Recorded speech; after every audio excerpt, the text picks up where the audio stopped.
Election commission of India की जानिब से ऐलान किया गया है कि 10 मई को कर्नाटका में असेंबली इंतखाबात मुनक्किद किए जाएंगे और 13 तारीख को नताइज का ऐलान किया जाएगा। इस सिलसिले में कर्नाटका के बरसरे इक़्तिदार बीजेपी और अपोजिशन पार्टी के लीडरान ने अपने रद्द अमल का इजहार किया।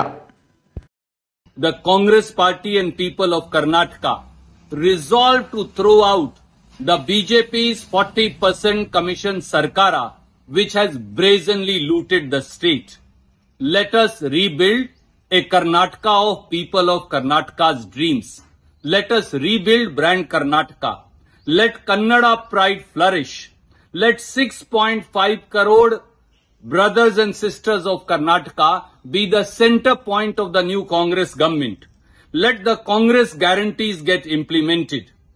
As Karnataka will go to polls on 10th of May, we in the Congress party resolve to form the next government with the blessings of all brothers and sisters of Kannadiga. A Congress government that will be accountable to people.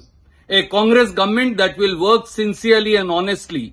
A Congress government that will protect and ensure that the Kannada pride flourish. A Congress government that will rebuild brand Karnataka. And a Congress government that will transform Karnataka and place it at the forefront of all the states of the Indian Union.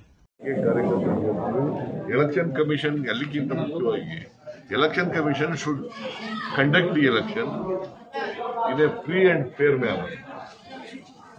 ಅದನ್ನ ನಾವು ನಿರೀಕ್ಷೆ ಇಟ್ಕೊಂಡಿದ್ದೀವಿ ಮಾಡಬೇಕು sir ಈಗ ಅಧಿಕಾರಿಗಳನ್ನ ಮುಂದಿಟ್ಕೊಂಡು ಚುನಾವಣೆ ಕೆಲವು ಕ್ಷೇತ್ರದಲ್ಲಿ ಅಧಿಕಾರಿಗಳನ್ನ ಮುಂದಿಟ್ಕೊಂಡು ಕೆಲವು ಕಡೆ ಮಾಡ್ತಾರೆ ಪೊಲೀಸ್ ಅಧಿಕಾರಿಗಳನ್ನ ಚುನಾವಣೆಗೆ ನೇಮಕ ಮಾಡಿರ್ತಕ್ಕಂಥ ಅಧಿಕಾರಿಗಳು ओके थैंक यू सर। नया सरकार नया फॉर्म में आएगा। कर्नाटका लोगों को डबल इंजन सरकार चाहिए। हर गांव में हर नगर में लोग चाहते हैं मोदी जी का नेतृत्व में देश में ऐसे ही एक सरकार चाहिए, पूर्ण बहुमत का सरकार चाहिए, ऐसे मांग रहे हैं। कर्नाटका में भारतीय जनता पार्टी अभी तक पूर्ण बहुमत में नहीं जीते। 2008 में हम 110 जीते थे। 2018 में हम 104 जीते थे। उसके बाद बाकी लोग आए, हम सरकार तो बनाए हैं। मैं उम्मीद रखती हूँ ये चुनाव में 2023 चुनाव में जरूर भारतीय जनता पार्टी को बहुमत आएगा। हम 130 से ज़्यादा सीट हम जीतेंगे, ऐसा एक उम्मीद है। ईटीवी भारत के लिए बेंगलोर से रफीक जब्बार की रिपोर्ट।